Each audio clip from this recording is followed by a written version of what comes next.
Got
no sound.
Go where we go.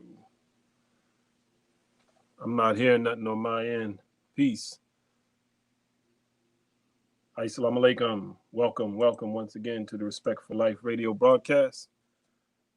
I'm your host, Brother Keith Muhammad. I'm not sure if we're hearing anything coming across the platform.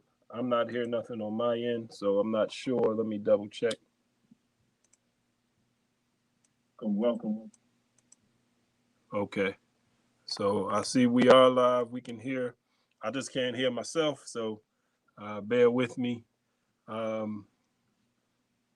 Once again, brothers and sisters, welcome to the Respect for Life radio broadcast.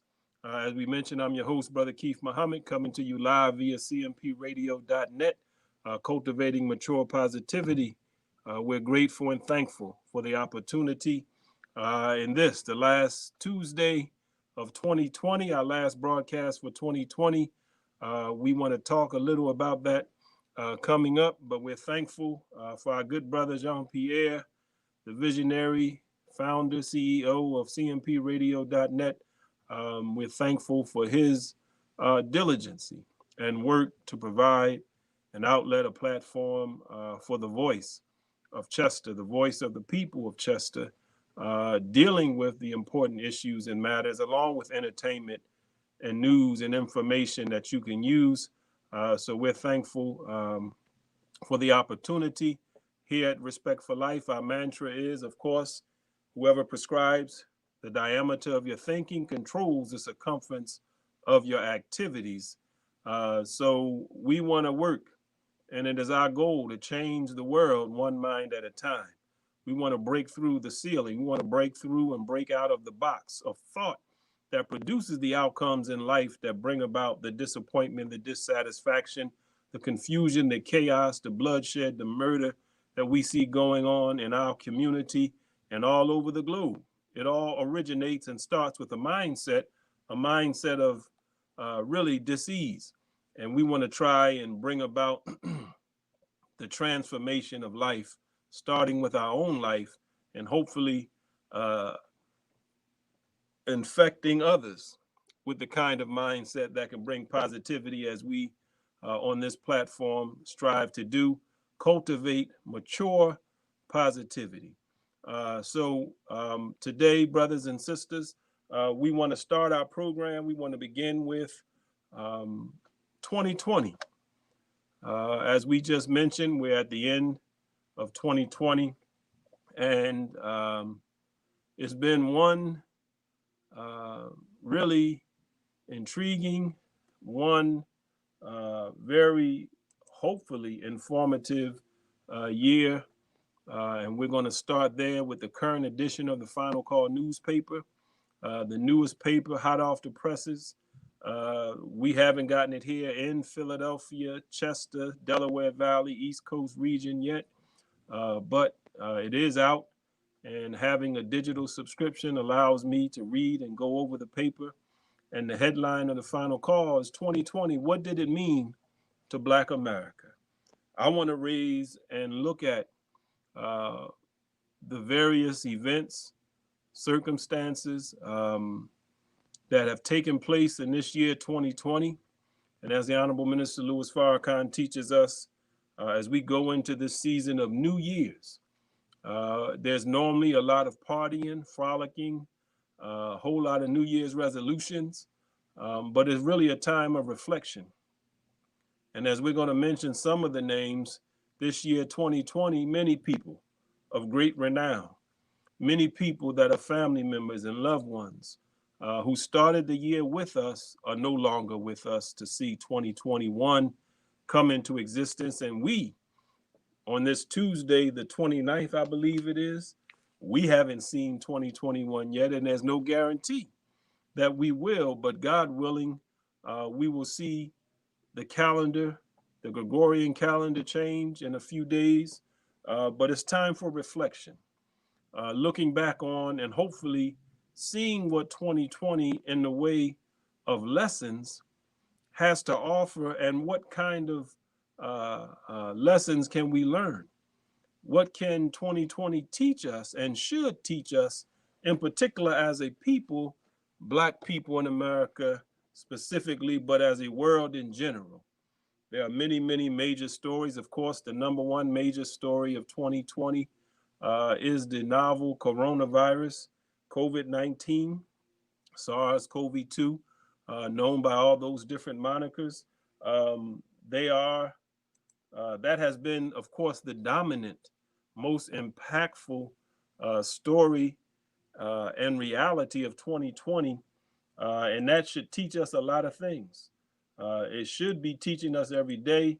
And we're going to go over some things that we think and that the Final Call newspaper shares as it pertains. I'm just trying to get my computer up here so I can share the link, and hopefully you share it. Let your friends and family know the Respect for Life program is on.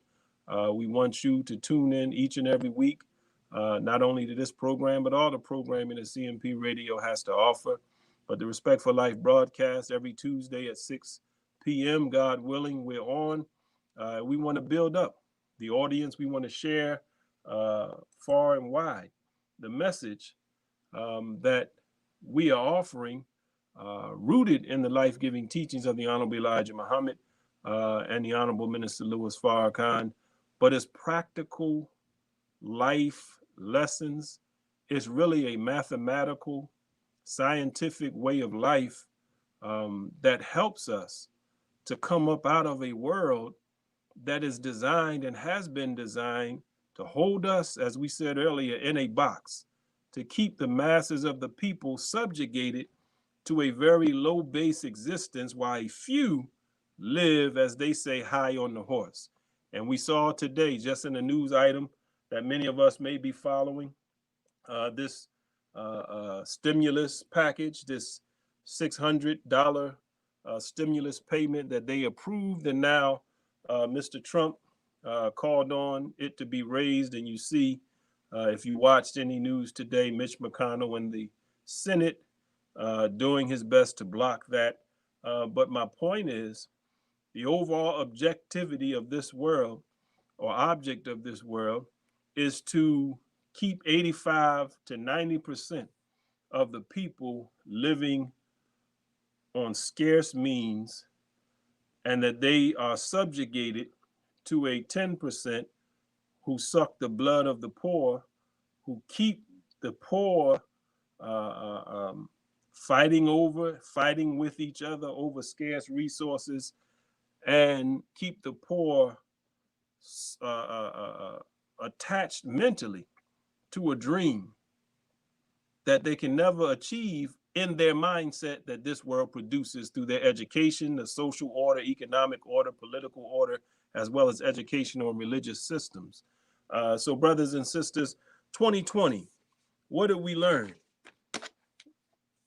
Looking at 2020, I can recall it seems like almost yesterday, January of 2020, started off with the tragic death of our great brother from this area, Kobe Bryant, and his daughter and others who perished in a helicopter crash. And shortly thereafter, we began hearing and seeing the rumblings of this global pandemic starting, as they say, in Wuhan province in China and spreading throughout the world. But just looking at Black America and what 2020 should have taught us and should be teaching us, it really has manifested what we as a community knew all along in many areas, and we're going to try to cover a few. But one thing for certain, as this article written by our good brother Michael Z. Muhammad right here from Philadelphia, he's a contributor to the Final Call newspaper, and it talks about in his article, what did 2020 mean for Black people? We want to cover a few aspects, a few highlights from his article. If I can find my glasses here. Now, I went home to grab them. I know I just had them. But he starts off his article. It has been said that if the true history of the Black man and woman of America were ever told, it would make a brass monkey cry. Well, the monkey must be crying and shedding a tear in 2020 as Black people suffered mightily according to all social indicators. So 2020 has been a tough year for the entire globe. But as we say, and it's said in many circles, if white America catches the cold, then the Black man catches pneumonia. And now that America has caught pneumonia, it means the Black man and woman of America are dying at a disproportionate rate because of many of the factors that we're going to highlight in this article about Black America. But 2020, as we're going to sum up this portion of the program at the end of this article, it raises the question, should we expect anything different? But let's look at some of the things that have happened. We mentioned Kobe Bryant. We mentioned that tragic death. And as they say, that could be just a sign of things to come in 2020. Now, one thing in February of 2020, we in the Nation of Islam gathered for our annual Savior's Day convention. And it's interesting, and it's not really interesting, it's really prophetic that the Honorable Minister Louis Farrakhan's subject for Savior's Day was the unraveling of a great nation. And less than a month later, we began to see not only the unraveling of the great nation known as America, but really the uncovering of the unraveling that has been taking place for many, many years.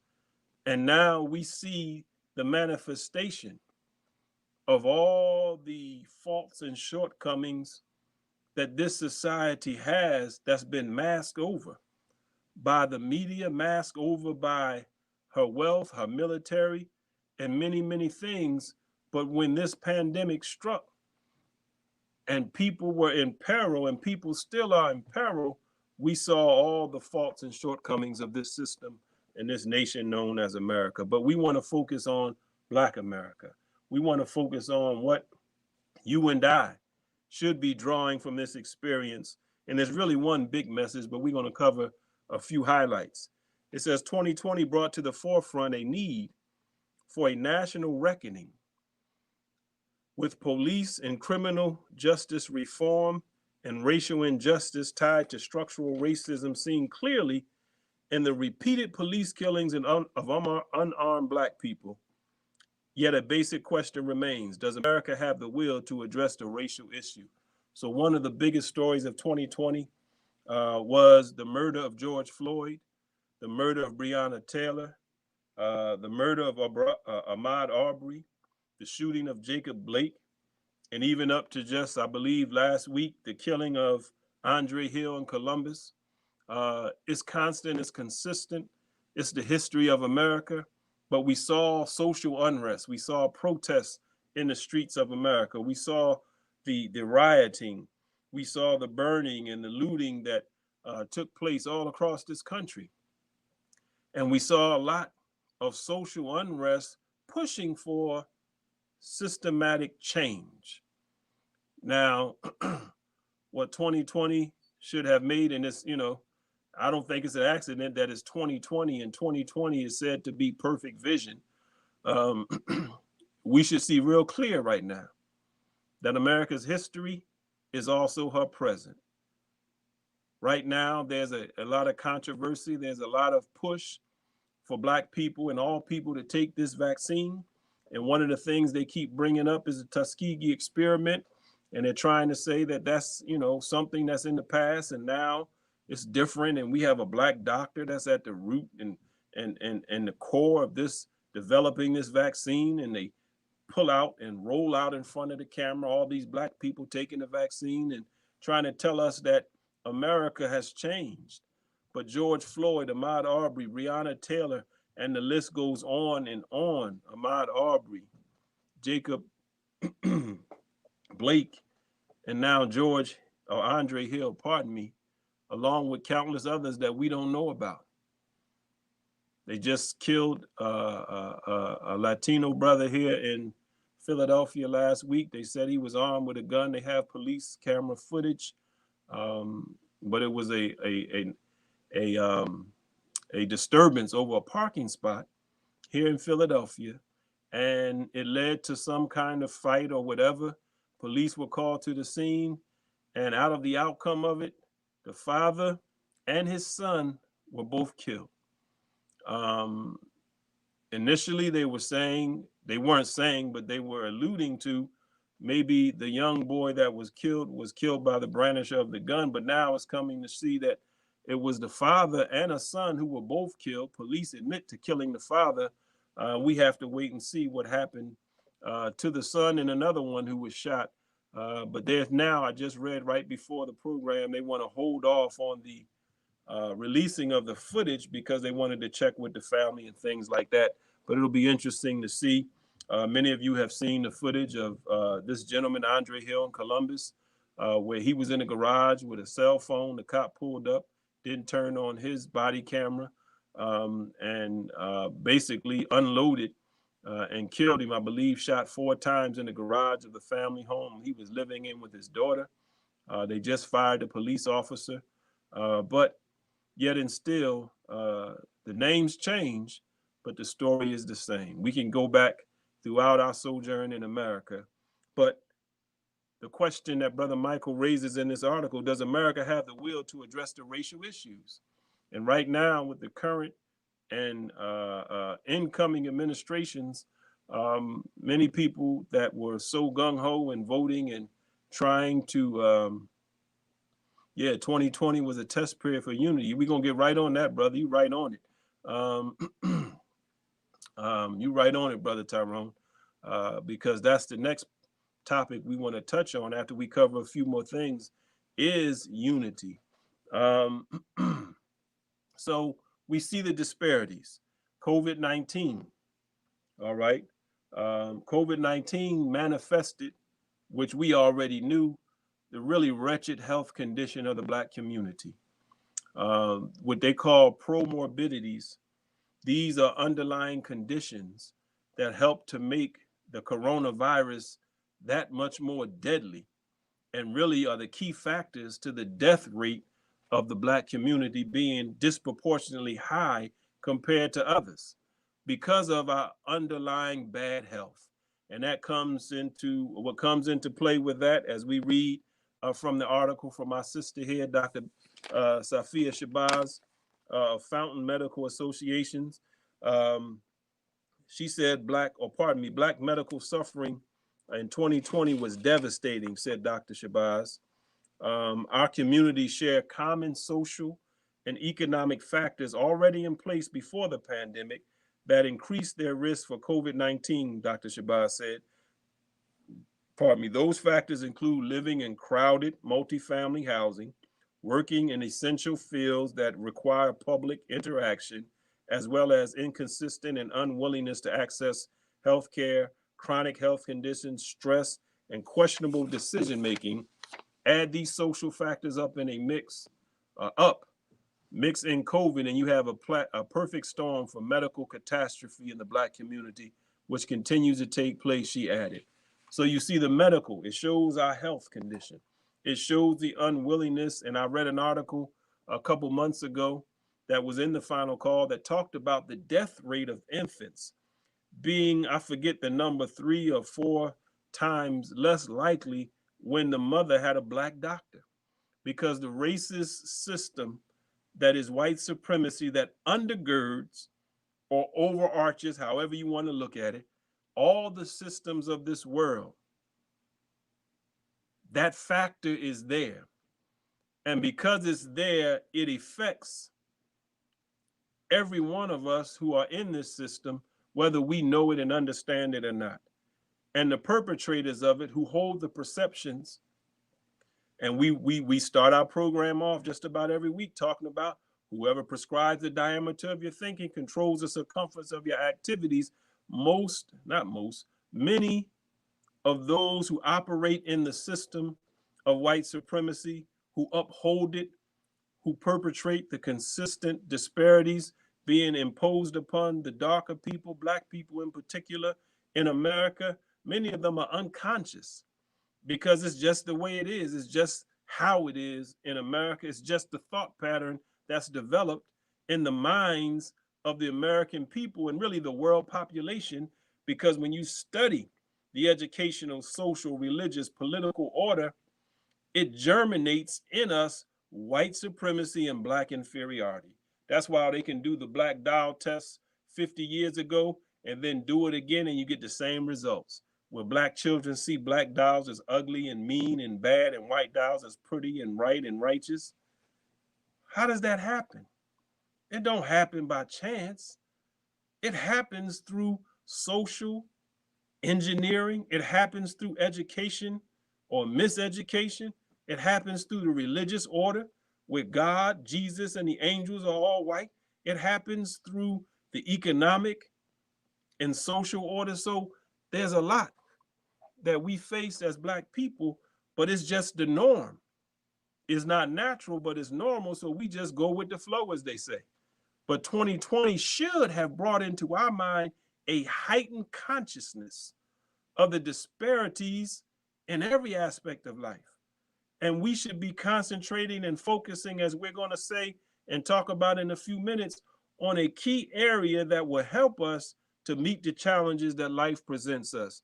But we see in the medical disparities, we got to take better care of ourselves, brothers and sisters.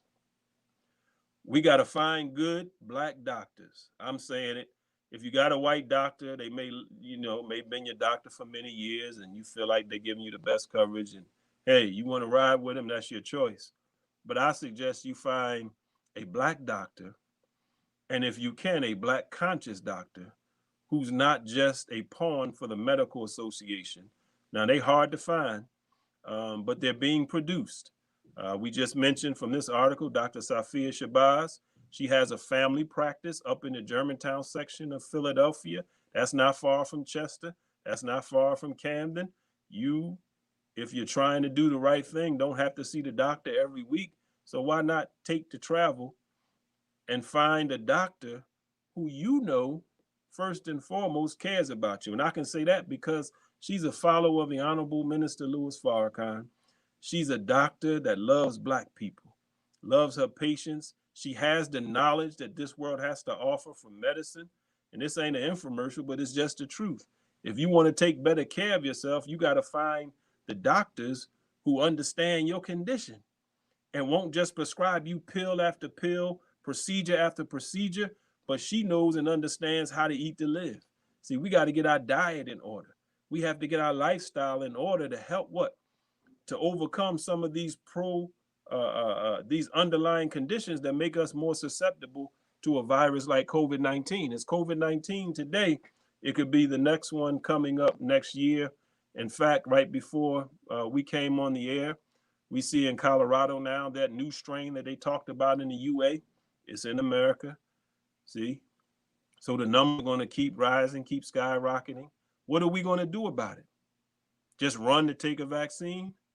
You can do that if you want, but I wouldn't suggest it. In fact, I warn you against it from the words and voice of the Honorable Minister Louis Farrakhan. But there are things we can do. We can address some of the underlying health conditions. We can increase, and they're saying it now. Dr. Fauci says he takes vitamin D every day. Why isn't that being promoted? Vitamin D, vitamin C, zinc, quercetin, and other supplements and nutrients and vitamins that help the body. I just saw an article today, 54% less chance of even contracting COVID, the article headline said, if your vitamin D levels are up.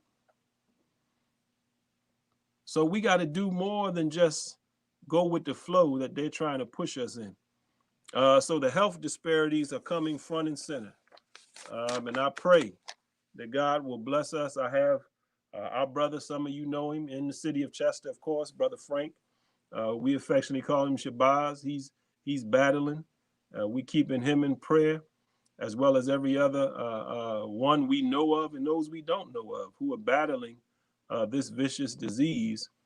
We pray God's healing on everyone that's battling any kind of suffering and disease. But one thing we have to do is take charge of our health.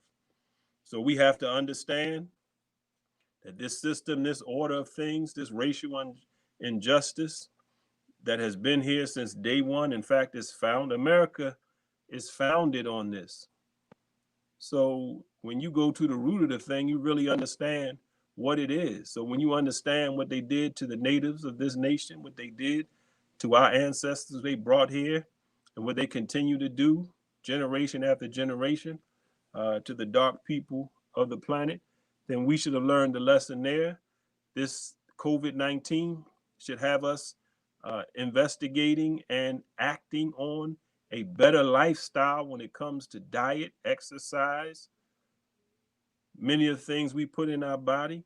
We got to get ourselves in better shape, better health, so that we can better fight what's coming down the line. So it goes on to say the coronavirus pandemic disproportionately impacted Black-owned businesses. So we got the racial injustice that's been there, always going to be there until this world is over. And it is going to end one day. Don't think it's going to be there forever. We have the health issue that's been manifested and hopefully brought to the forefront of our minds so that we'll act on it. And now the economic conditions.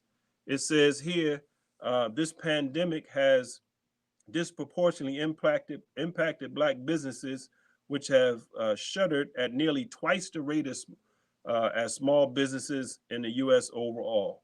So more than double, almost double, not more than, almost twice the rate of closing of Black businesses as the general population of businesses. The New York Fed data indicates there was a 41% drop in the number of Black business owners between February and April of this year. That's just February to April, 41% drop in Black business owners. So that means the pandemic has forced huge swaths of U.S. economy, particularly the retail, restaurant, and service industries sectors, to shut down. So we see economically, it's devastating Black people. Many of us work in these jobs, as Dr. Safia referenced in her commentary. They call them frontline workers. These are the people who are essential workers. But the essential workers are making the least amount of money, exposing themselves to the virus and interaction with people. Many of them got to catch public transportation to work, while the corporate people sit up and work from home. So one of the reasons why our community is so impacted is because of the poor economic condition of our community. The Honorable Elijah Muhammad said it many, many years ago. We have to get up and do something for ourselves before we're forced to do something for ourselves. And this federal government has locked in $7.25 or $7.50 an hour as the national minimum wage. That means that you can be paid slave wages, literally. You can't live off $7.50 an hour. I don't care who you are, what your situation is, where you are in America. To pay for food, clothing, and shelter on a measly $7.50 an hour? Are you serious? No. But that's the federal minimum wage. They won't even raise it. They got to fight to raise it to $15. Why? Because the politicians, the House, Senate, Republicans, Democrat, don't matter, are all controlled by corporate interests. So 2020, the pandemic, should have brought to a heightened sense of mind the economic condition.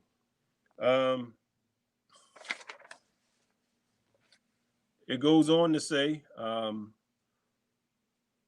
talking about Black businesses being located in hotspots. So many of the Black businesses, we know our Black businesses, very few of our Black businesses are downtown.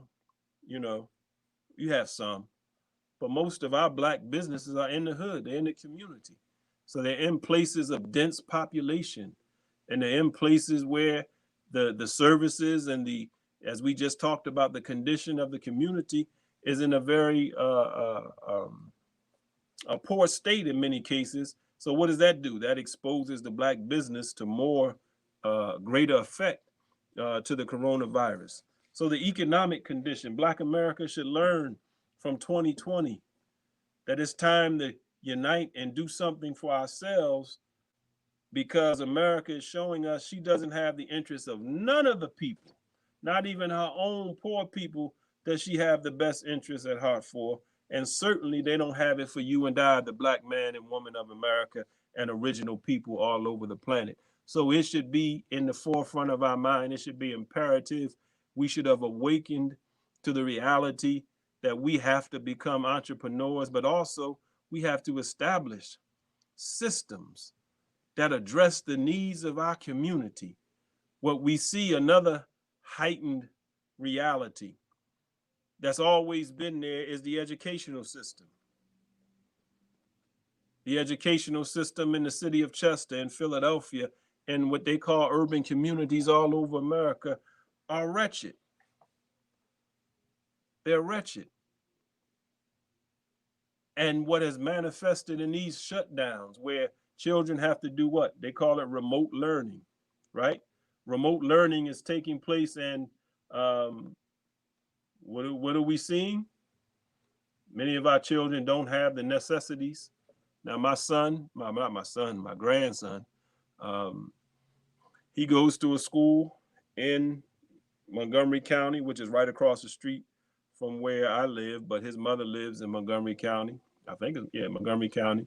And he's going to a school where they provided all the children with laptops. And they're trying to do that in the cities. I know Philadelphia, they had a big push to try to get it. But then if you have a laptop, do you have internet service? Do you have access? Is your mother home to be there with you if she has to go to work in a frontline essential job? See? So you have a lot. They had to set up centers in Philadelphia where they open up recreation centers and bring students in so that they can learn remotely while their parents work. And they have people there supervising the children. Also, a big part of the pandemic has manifested the poor nutritional health and really food deserts that our children live in. With such a struggle to make ends meet, as they say, parents depend on children being able to get a free breakfast at school, children being able to get free lunch at school. And these things are being manifested every day, heightened now. You got food lines around the corners, miles stretching down for people who are hungry. And we had a hunger problem before COVID-19.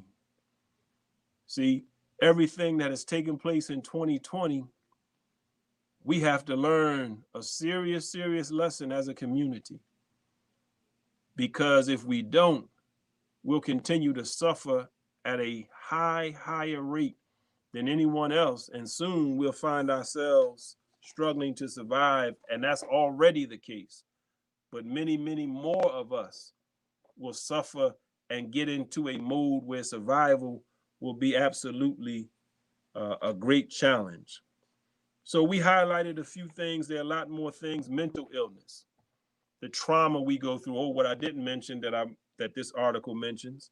Not only has the economic condition worsened, communities of color have been hit by eviction at a higher rate. They represent 80% of the vulnerable when it deals with the low-income housing situation. And also, there's been a spike in violence in the Black community in the inner cities of America. We've seen crime go through the roof. It says 2020 also brought an uptick in Black on Black crime, as they call it, as anger continued to rage in the community, fueled by repeated exposure to violence, extreme poverty, high unemployment, drug and alcohol abuse, and other social ills that create a sense of hopelessness. The Honorable Minister Louis Farrakhan said it many years ago. He did a series of lectures called Justifiable Homicide, Black Youth in Peril. Go to the Final Call and get that article. It's also a book. He did 3 lectures that dealt with that. And in those lectures, he talks about violence being born out of a sense of hopelessness. See, when you have no hope for the future, you have no sense of vision for your life, and you have no future in mind for yourself, then you don't care about your own life. I don't care about my own life. When what chance does your life stand?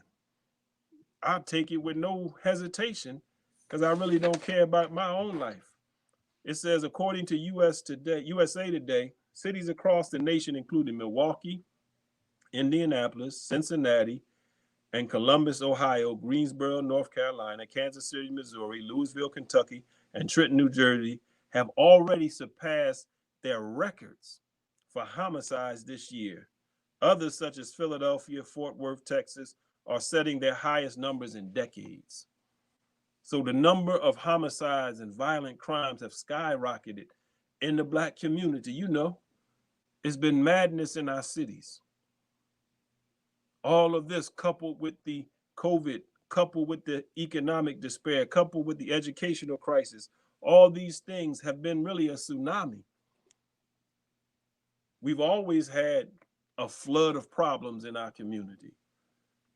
But with the conditions of 2020 and COVID-19, it's become a tsunami that has hit our community. And we have to ask the question, as this article ends, when a new year and a new president, with a new year, and a new president, should Black America expect major change in 2021? Should we expect major change in 2021? The article wraps up. He says the big question is, how do we get from where we are to where we need to be? I would say several things need to happen, mainly in the areas of ideas in the world of Black people about their spiritual life, cultural life, religious life, values. I'm talking about the big ideas of whether or not existing systems can ever serve Black people, whether or not we will continue to descend into more suffering and misery, all of which came to a real head in 2020. We have to decide what constitutes Black leadership. We need serious discussion about the nature and structure of government, economics, and social life in this country. What do we expect from our religious and spiritual leaders? What do we ask for them in their theology? Are we satisfied with the culture, the pop culture, all these things? So very, very good article. Get your Final Call newspaper. Go to finalcall.com. You can download it. You can subscribe digitally, or you can see me on Saturday as we push, or the brothers in the community with the Final Call, wherever you may be. In Chester, God willing, we'll be there. Philadelphia, New York, wherever Black people are, you can find the Final Call newspaper in the hands of our people, or in the hands of our brothers trying to get it to our people. But get your Final Call, read the article in detail. So what should we expect in 2021? What should we do to address the issues? What can we do to address the issues? Many of us look at this and we're saying it's overwhelming. Brother Tyrone, I'm speaking as a Chester resident in my city. Before the pandemic struck, the Black-owned businesses had vanished, and now our city is truly run by foreigners that only care about money and not our health. So with that being said, we need to reiterate Black businesses back to the city. It's truly a shame. You're absolutely right, Brother Tyrone. And, you know, it has to be, and this is where we at. And you mentioned it earlier, brother. It's going to take unity. It's going to take unity. Yeah, our babies, they being Zoom educated. You know, my grandson know how to work Zoom better than me, you know, but he, you know, he had to have a little talking to him because, you know, he gets bored, he gets up, moves around, walks away, do this, do that, miss assignments, things like that. Our children, they bored when they in class because most of the education is not focused, on the minds of Black children, so they bored naturally. Many times the class is moving too slow for our young children, you know, so it's important that we really take charge of the education of our babies. And yes, we have to bring about economic development in our community. You say come down to 7th and Hayes, Brother Tyrone. We'll make sure we come through 7th and Hayes soon. But I want to get to this next topic. This is in the Final Call as well. This is the centerfold article by the Honorable Minister Louis Farrakhan. But the title and subject is what I want to focus on. Unity. Unity is the key to our survival. Everything we just highlighted in 2020 should have brought to really magnified awareness and consciousness in our mind. How are we going to address it? I'm not looking for, and if you are looking for the next president to address it, you are crazy. We've had president after, what's this, number 46 coming up? 46 presidents. 44 was a Black man for 8 years. We've had Black mayors, Black governors, senators, Congress people, whatever. This political order and system is not going to solve our problems. At best, we can unite and extract something from it that we can utilize to help us change our own reality. So unity is the key to our survival. We want to address the violence. We want to address the economic condition. We want to address the educational condition. We want to address the health condition. We're going to have to unite and do something in a unified way to address our ills. Now, the Honorable Elijah Muhammad, I have my book here, says in his great book, Message to the Black Man, I hope I have it highlighted.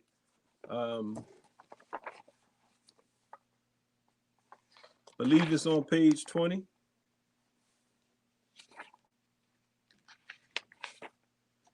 He says, there is no problem today that is as hard to solve as the problem of uniting the so-called American Negroes, the American so-called Negroes. See, they are like a dead man, totally without life. They have lost all love of self and kind and have gone all out in loving their enemies. See, the hardest problem to solve, and anybody that's trying to work to do anything positive in our community, especially if what you're trying to do is bring together people, uniting organizations, uniting churches, uniting mosques or masjids, uniting whoever, where our people are concerned, you know how hard it is. You know how difficult and challenging it is. But what we are saying is our survival depends on us coming together to address our needs. And as I have often said in the city of Chester, it's so small, man. If just a few of us got serious about being in unity to address the needs of our people, regardless to label, regardless to religion, regardless to political affiliation, whatever it may be, we could do some serious work to improve our condition. See? So in this article, the Honorable Minister Louis Farrakhan is dealing with this issue of unity. He says if Black people came together anywhere in America, there's nothing that we could not have if we wanted it. The unity of more than 30 million of us in America would guarantee our survival. In fact, the unity of 1 million of us in America would guarantee our survival for all of our people. I say in Chester, if we can get 500 of us to unite, we could address the problems in Chester. Hell, I could say 100, really. A serious 100 of us come together in unity. 100 of us get serious about uniting in the city of Chester. We can make great progress in addressing everything we just talked about and carving out a future for our children. If we can get a critical mass of 100 Black men and women coming together in Chester, willing to unite, and we're going to talk about a big problem with uniting in a few minutes, then we can make some real progress. What say you? See, it don't take a whole lot. We don't need 35,000 of us to be on the same. We don't even need 1,000 in Chester to be on the same page to really address the needs that are in our community. Just looking at some of our comments.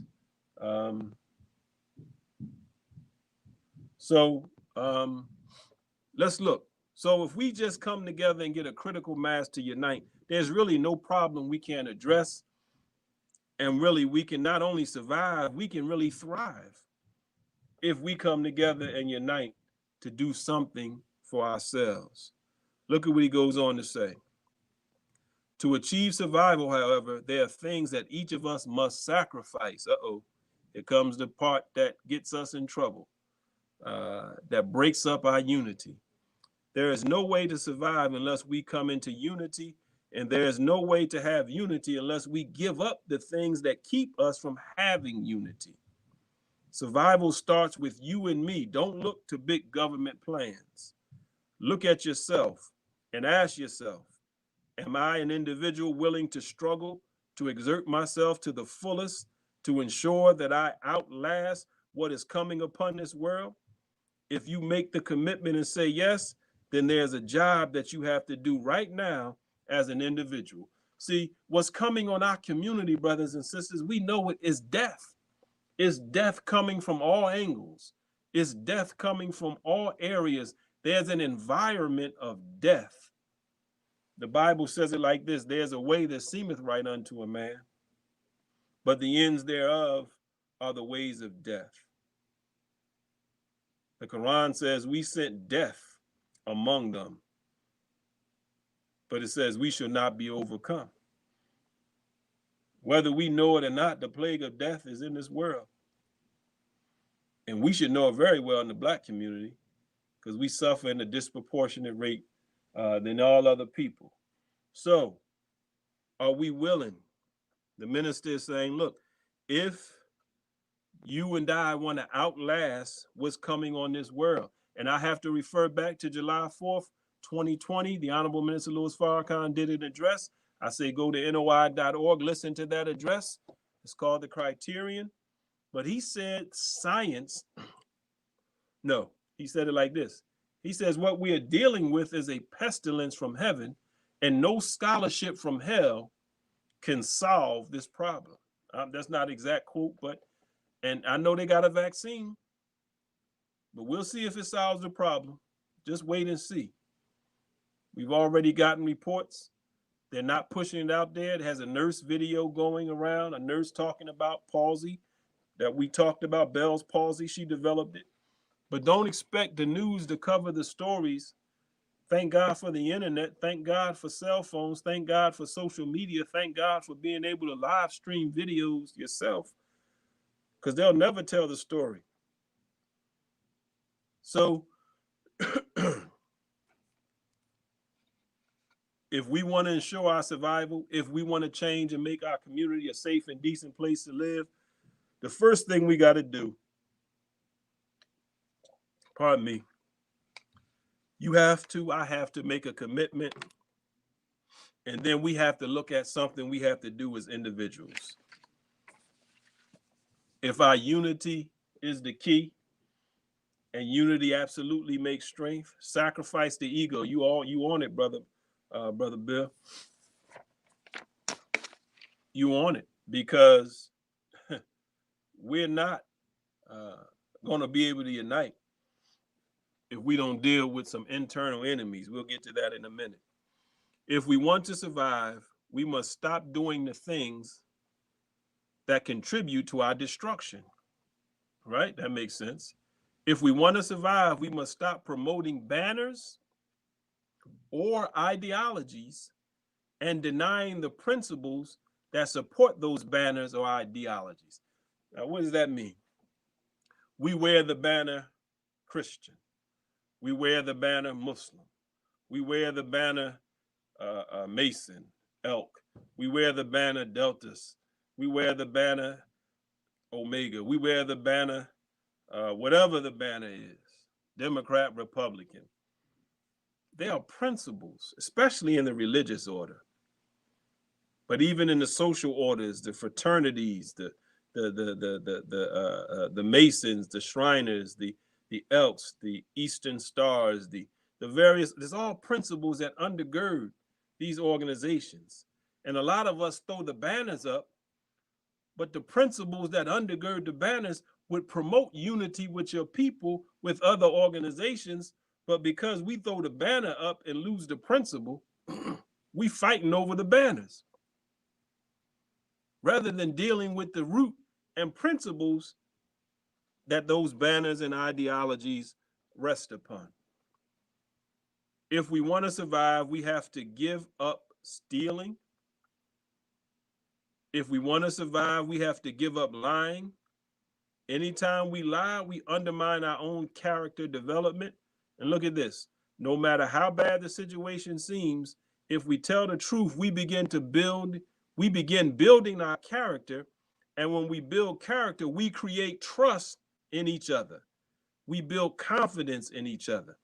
How can any institution that we build survive if we don't have any trust or confidence in one another? And none of us can have confidence in a liar. See, now I know everybody lies, right? But we have to work on being men and women of character. Because if we come together, and he started off by saying not stealing. See, there's a big trust issue when it comes to organizations, right?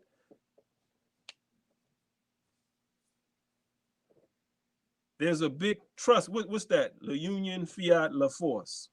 What does that mean? That French? That's my brother.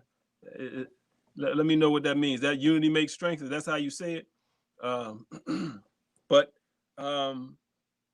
we have to work on. That's why the minister said, if we're gonna make this commitment to do better, if we want to make change, it starts with the individual. We got to look at the man or woman in the mirror. We got to be willing to make a commitment, and we have to begin to what? Build certain traits, characteristics that would allow us to come together and stay together, because distrust will break up organizations real quick. Distrust will break up movements and unity amongst groups real quick. See? So how can we be trustworthy if everything come out of our mouth is a lie? And it may not be a blatant lie, but if we're undependable, if we say we're going to come and meet this time and we're going to do this and do that, and we don't keep our word, he goes on, we must strive to make our word bond. This is a principle of survival. Can we have unity if we are gossiping about each other? Can we create a brotherhood spying on one another, backbiting one another? Once we are prone to gossip and doing dirty things behind each other's backs, the enemy of our unity sees this. He uses his electronic devices on us night and day. And once he finds us weak in character, he uses this to destroy our organizations and discredit us. So when we try to come together in unity, we always have this, this trust issue. We have an issue with backbiting, slander, gossip. And as brother said, we have egos. We have, I want to be in charge syndrome. I want to be HNIC. I want to be on the roster. I want to be out front. I want to be the one that gets the acknowledgement. See, all these things, and we're about to address this. We're going to close up with a very, very important look at ourselves. It's important. It's important that we understand why, or pardon me, how we can develop real unity with each other. We have to have a certain level of respect. We have to have a certain level of trust. And we have to have a certain measure of love or care for self and kind in order to work together, because working together is going to be difficult. It's going to be challenging. And the problems we face demand we come together, because individually we have not been able to address the needs of our community. We have not been able to stop the violence. We have not been able to correct the educational system. We have not been able to address the economic and social ills of our community as little organizations, churches, mosques, and everything else. We have been minimally successful by getting a few out the fire, getting a few out of the difficult trials and tribulations. And that's all great. Don't get me wrong. That is not a small thing. If you save one life, that's monumental. I'm not trying to minimize none of our efforts. But many of us who work in the community become frustrated, and some give up because it's such a daunting task and it seems impossible to overcome. And with 2020 coming in like a hurricane with all its challenges, it demands we unite in order not only to survive, but to turn around and begin to thrive as a community. And I'm saying to you that we can't do it individually. And I ain't talking about individual as in one person, one group. It's no one group, one religion, one party of Republicans or Democrats, one social order that's going to do this. We got to come together as a community where we live, where we work, where we educate and socialize, and we have to address our needs right there. and begin to build up. There's no I in team. That's right.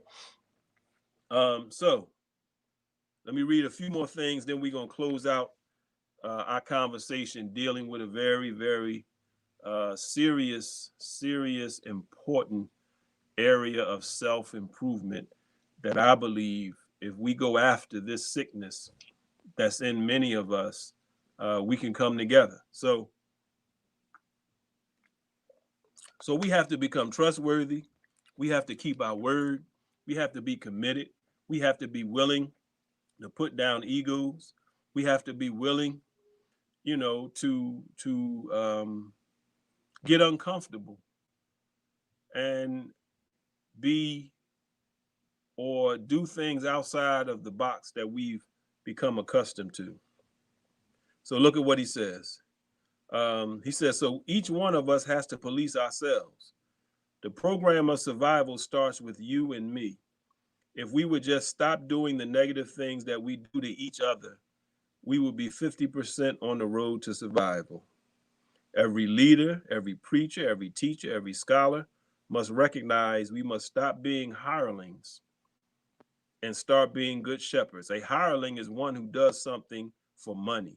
If we only lead for money, if we only teach for money, if we only guide for money, prestige, and vainglory, soon we will lose those who once looked up to us for guidance. So what's our motive is the thing. See, some of us, we start nonprofits trying to make money. Oh, man. We take the pattern and paradigm of this world to address our needs. There's nothing wrong with starting a nonprofit, but a nonprofit is just that. You're not in it for profits. It doesn't mean you can't earn a living doing what you're trying to do to serve the community. Don't get me wrong. But many people, I work in business and we start, set up LLCs and things for people. And a lot of people, they want to start a nonprofit LLC, but their mindset is to make money. Like, why are you starting a you don't need a nonprofit if you're trying to make profits. So anyway, if we would stop doing the negative things to one another, undermining, backbiting, the meeting after the meeting that takes place, we come together, we going to unite, the Chestorians coming together, different organizations come together. I mean, I've been in Chester 15 years, more than 15 years now. And we've had many efforts to unite and bring people together. Most of them have never materialized for any long period of time for many different reasons. But it's important for us to understand that if we're coming together for a purpose and a cause, after we meet, a lot of times we break off into smaller groups, and then we have the meeting after the meeting, and everybody's talking from different angles about the meeting. And then you have a group, many times several groups, and it's like negativity about what just took place, even though we didn't have the character to say what we felt out loud and maybe address some of the concerns. And then we just have naysayers and people who come, they're agents of discord and disagreement and dispute. So we got a lot of factors to deal with. But anyway, the minister addresses here being a hireling, doing something for money, and some of us, we have that. So the ultimate challenge, us coming together in unity to address our problems. If we would begin today, today begin to think that our differences are minor and our internal enemies are major, and work to scrutinize and uproot those internal enemies, then we will have faced the ultimate challenge. The ultimate challenge is not the White House or the white man. The ultimate challenge is ourselves. The ultimate challenge is not the United States government. The ultimate challenge is the foolish and weak government that rules our brains. The ultimate challenge is the root out of the ultimate challenge is to root out and destroy the negative forces within ourselves. See, once we can root out those negative forces within ourselves and recognize that the hostile environment within ourselves and in society is what we need to flex the muscle of our will against. And once we recognize that even though the odds are great and seem overwhelming, that they are not odds that we cannot overcome. And once we realize that we must pull up against the gravity of our vain and personal desires and keep us self-divided, then we will survive. Then we will survive. We have to get up our heads at the idea that our children or our former slave masters are against our rise, that the children of our former slave masters are against our rise. We have to learn to focus on us and us only first. Yes, sir, Brother Elijah. So I'm going to go back to this point because the ultimate challenge is not without. The ultimate challenge, and I always bring this book out during our broadcast. See, this is the key study in the Nation of Islam under the guidance of Minister Farrakhan, self-improvement, which is the basis for community development. We got to get out the window and get in the mirror. We got to look at ourselves and start to address those issues that are within that keep us from uniting with one another. And this is where we want to wrap up the program. The minister is saying the ultimate challenge is not the white man. The ultimate challenge is ourselves. The ultimate challenge is the foolish and weak government that rules our brains. We got to overthrow the government of our thinking. You're right. The government of our thinking. How are we thinking? We're thinking. Our thinking is rooted in, if we haven't addressed it, I don't care if we have education. I don't care if we don't have education. I don't care what religion we coming out of, whatever. If we haven't consciously accepted that we have been infected with the disease of thought that's rooted in white supremacy and black inferiority, and we haven't consciously gone about addressing that, then we suffer from this disease and we will never unite until we start to address this disease. So the ultimate challenge is ourselves. See, if I am the type of person who is working on self, the Bible says it like this: how can you take the speck out of your brother's eye when you got a big beam in your own eye? Remove the beam from your own eye first. See, we too focused on others, and we too keen on looking for the faults, the shortcomings, and the negativities that'll keep us from uniting. Because one of the big things we do when we come together, we say, oh, it ain't gonna work. We've been talking that for years. See, we go in with the negative mindset. So the biggest and ultimate challenge is ourselves. And I want to end the program today dealing with a very, very insidious, evil, no good trait that may be lying within our own person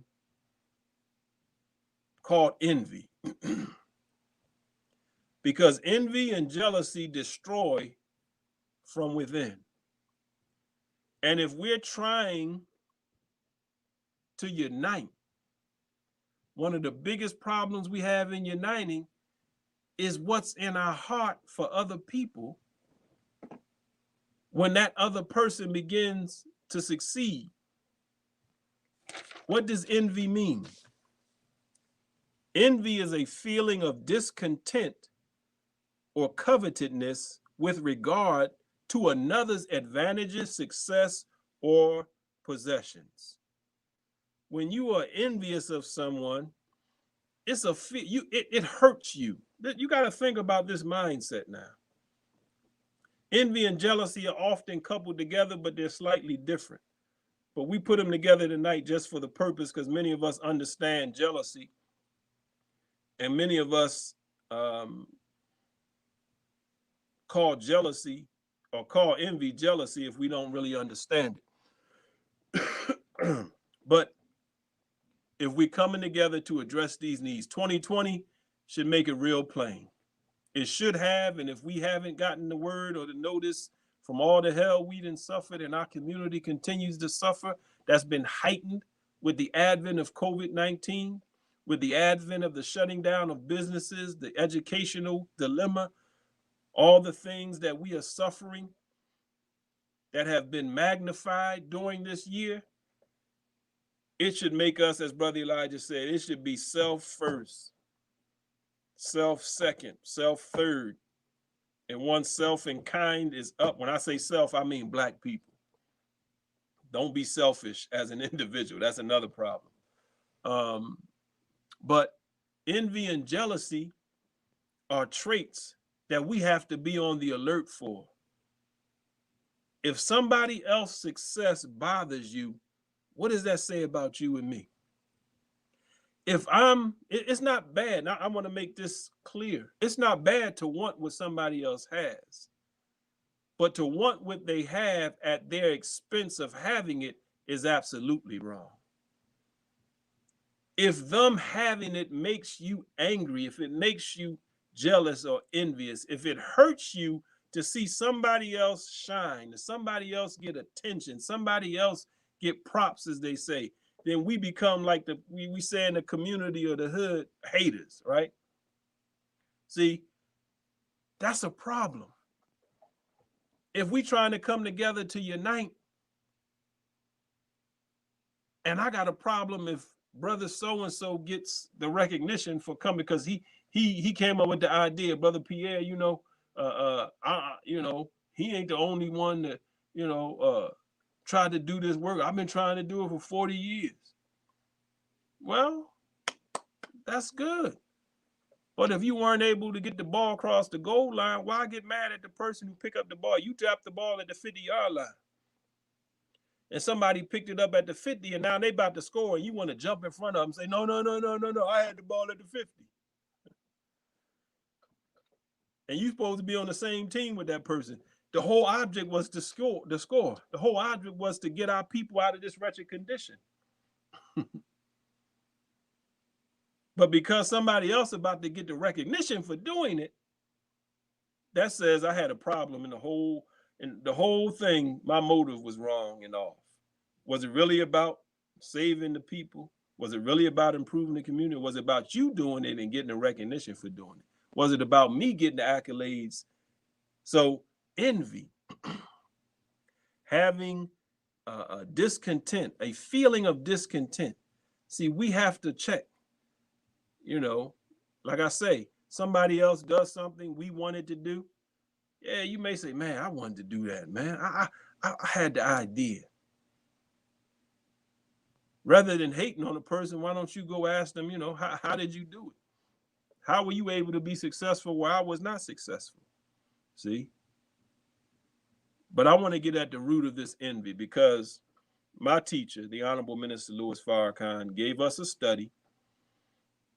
And one year on the headline of the Final Call newspaper, it had the headline, "Envy is the mother of murder." Envy is the most irredeemable quality and trait in a person. So teaches the Honorable Elijah Muhammad. And even in the Bible, it says they killed Jesus, guess what? Out of envy. See? Envy, if not checked, leads to hatred, and hatred can lead to murder. So this quality of envy, what's at its root? Just think about it. As I just raised the question, what would make you so upset and angry about somebody else's success? See? And we got to be honest. That's why the minister said, if we're going to do this, if we're going to come together, and this is why unity is the hardest problem to solve amongst us, because we suffer. We suffer from this mindset that I just talked about through our sojourn in America, our miseducation, our religious order, and everything has ill affected us with a mindset that produces or helps to produce envy. So again, going back to our thinking, addressing our internal enemies. And one of the biggest enemies that help to produce envy is low self-esteem. Another big enemy that helps to produce envy is vanity and thinking more of yourself than you should. Because when you suffer from these two extremes, when you think too little of yourself, or I think too little of myself, which is not unusual growing up Black in America, growing up in a world of white supremacy, they train us to think nothing of ourselves. They train us to think that we are less than. They train and condition us psychologically and subconsciously to believe everything Black is negative, everything associated with us is negative. So it's no accident, and it's not surprising that many of us suffer from low self-esteem. And some of us, in an attempt to compensate, we act real braggadocious and we become vain in our appearance. But many people that are vain is really out of many, not everybody. Some of us got real big egos. But many of us put on a front for a lack of self-worth, and we just trying to compensate for it. But anyway, either way, both of these mindsets help to produce jealousy and envy. How do they do that? See, when I don't have a good, healthy self-concept, if I'm not secure and happy with who I am, if I'm not confident in who and what God made me, if I'm not assured in my own talents, gifts, and abilities, then somebody else's, if my whole esteem is set up upon me being better than somebody else, because my mindset is to compare myself with somebody else. This is why comparisons are bad. You should not compare yourself to anyone, because there's always going to be somebody better than you in some way, shape, or form. Why compare yourself to somebody else? You are you. This is where understanding who and what you are and how unique and special you and I are as individuals helps to eliminate. That's why knowing yourself, the knowledge of self, is so important to combat envy and jealousy. And these are things that are going to keep us together when we come together to do work. Because if I truly am secure in who I am, then you getting credit don't encroach upon my idea of myself. When my idea of myself is wrapped up in being better than you, is wrapped up in getting accolades from somebody else, some of us need outside confirmation to add value to ourselves. See, these are all things that we wrestle with. Don't get me wrong. All of us have some degree of these needs within us because of our sojourn. But when you begin to produce and develop a healthy self-esteem, it's not vain, it's not arrogant, it's not egotistical, and it's not a needy. A healthy self-esteem is knowing who you are and understanding how great and unique you are by being you, not somebody else. The old saying is, why try to be a copy when you are an original? Yes, I can try to be Michael Jordan, but I can never be Michael Jordan. This is one of my problems I had with Kobe Bryant, but I ain't gonna talk about Kobe because I love the brother, and his death brought to my mind, I really, I gotta admit, I used to be a Kobe hater, if you want to use that term, just because he played for the Lakers and certain things that were done over his career made me have this disposition toward him. But when he died, it hurt me so bad. I was like, man, why did I hurt like that over somebody? I used to always talk, my children used to, get on me because I was like, yeah, but the reality is trying to be somebody you're not is really damaging and is limiting and really your development as a human being. It doesn't mean you can't borrow traits and you can't gain wisdom and insights from other people, but you have to be you. And you can't be you if you don't know who you are. and you don't love who you are, you always want to be somebody else if you do that. Yeah, no Kobe slander, but I'm not going to die. You know, man, I almost cried when Kobe died. You know, and he was and when the more you, and this is where the minister teaches us, you really can't appreciate somebody until a period was put on their life. And when that tragic period came on Kobe's life, it allowed us to reflect on it. And when you reflect on the greatness, the work ethic, and then the broadness of the brother, his various talents and interests, you gain a greater appreciation for him. But it's important that we get after this work on self, pardon me.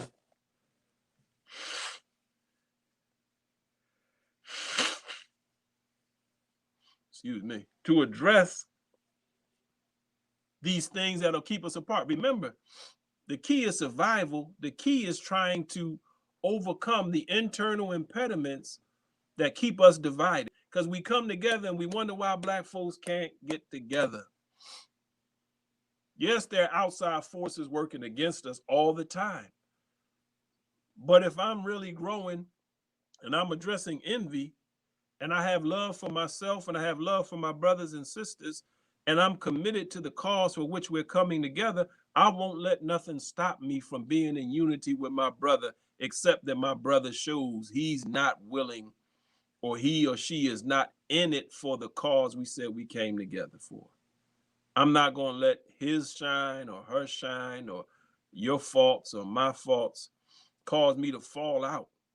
Because if the cause is greater than any individual, then we have to keep that cause above any individual. And let me get back to this as we wrap up.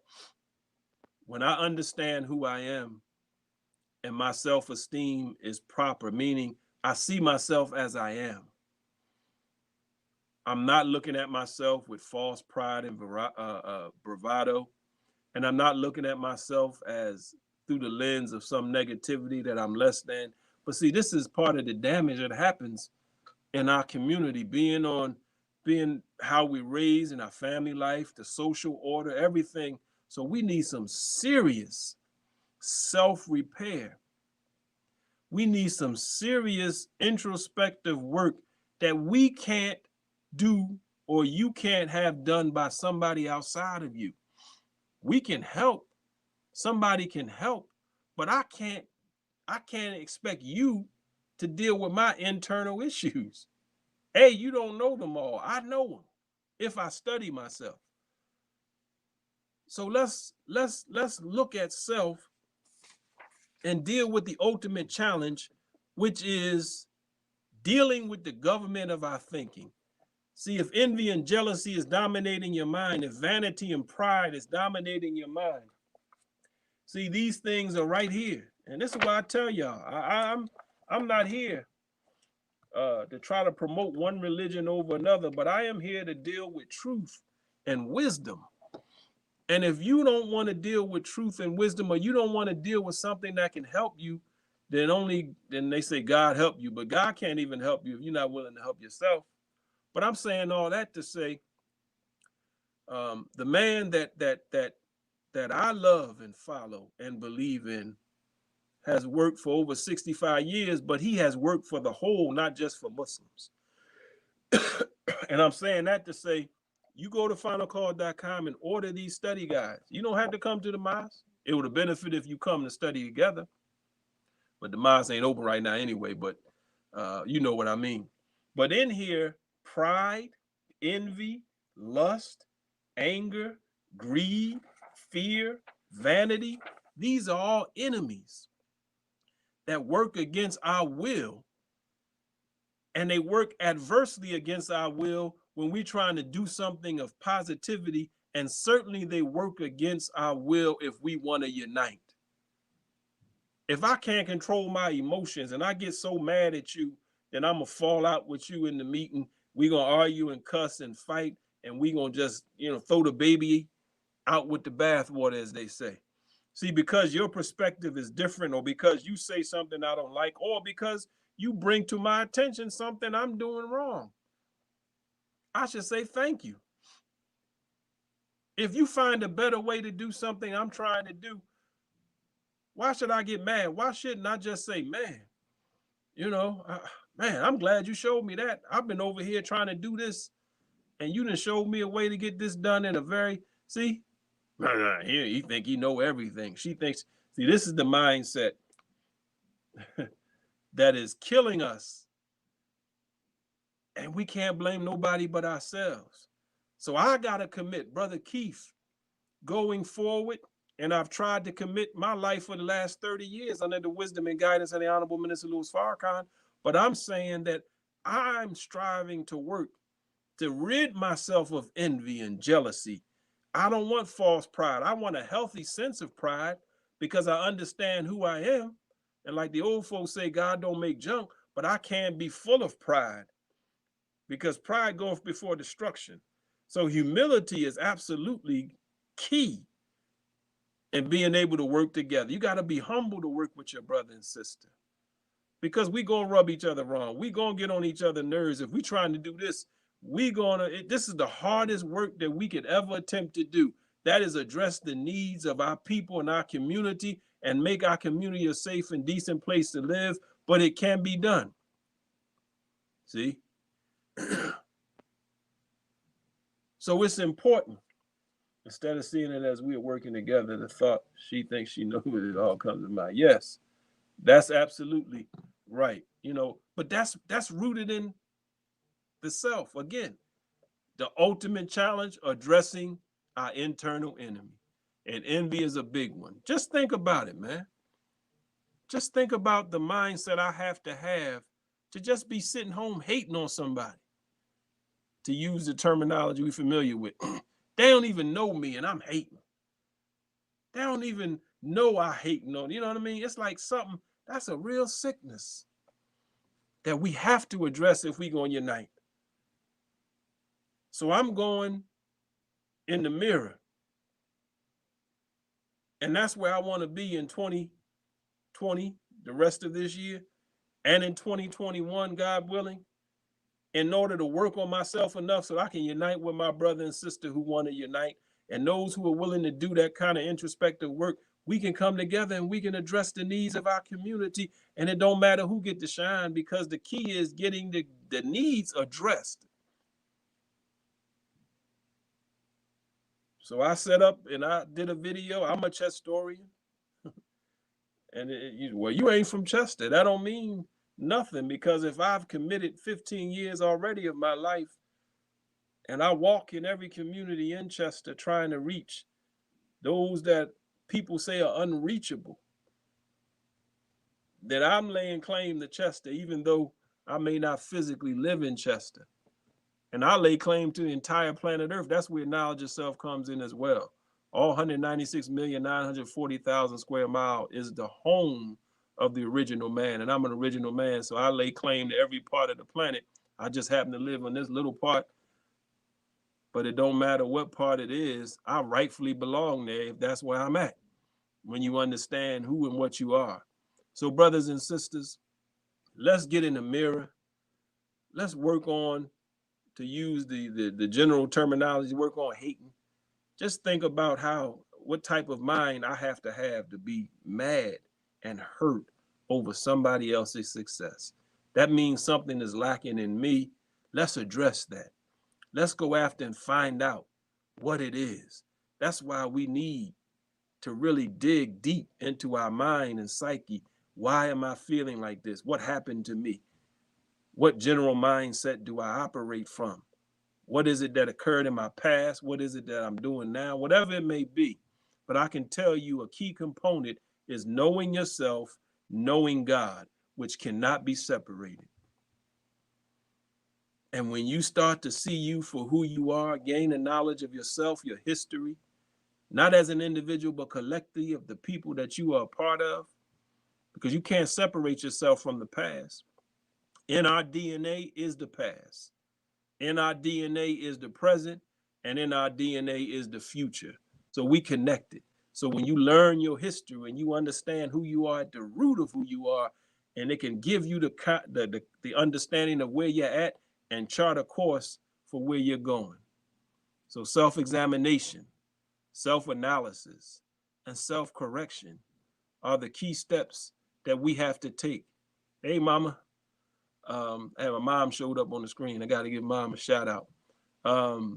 We have to take these steps: self-examination, self-correction, after we analyze ourselves, because there's no way we're going to unite and address the problems in a big way separately. So we got to unite, but there's no way we're going to unite if we don't address these internal issues that's plaguing our community, plaguing us as individuals.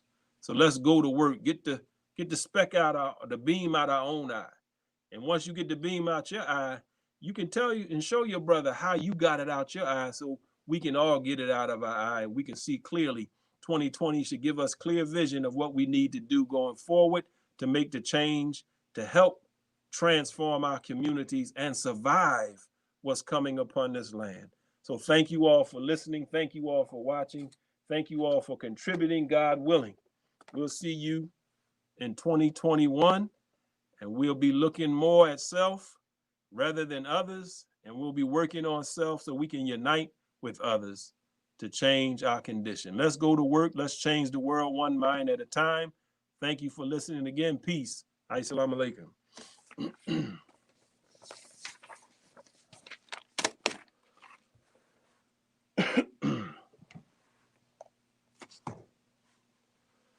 All right.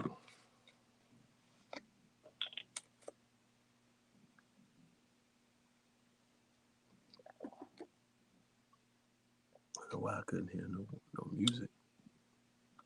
All right.